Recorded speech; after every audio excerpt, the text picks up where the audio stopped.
The secret to the most tender, moist cookies ever, ricotta cheese. We're making Italian ricotta cookies. They're so good. And what makes them so special is that they're so incredibly tender, they almost melt in your mouth.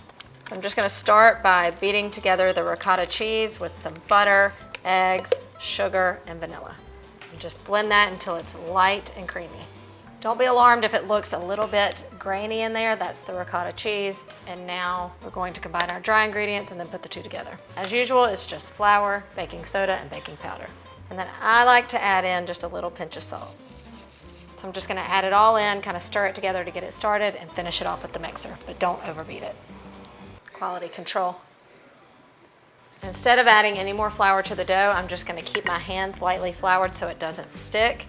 And you're just gonna roll your dough into balls. You know, the recipe calls for like walnut-sized balls.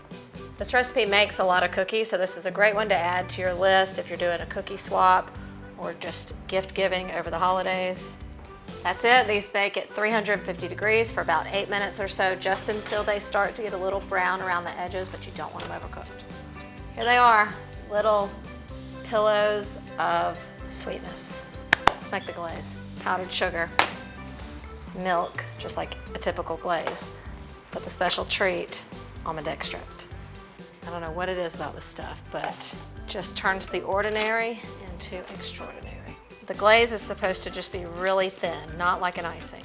You can just spoon the glaze over, or I just like to kind of lightly dip the cookie and then just place it on a wire rack and let it drip off. If you're feeling really festive, you can give them a little pop of color with some sprinkles. See what I mean?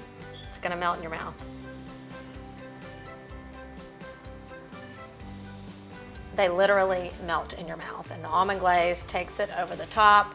If you've never had ricotta cookies or you're looking to win at the cookie swap, make the ricotta cookies. You won't regret it. Happy dance.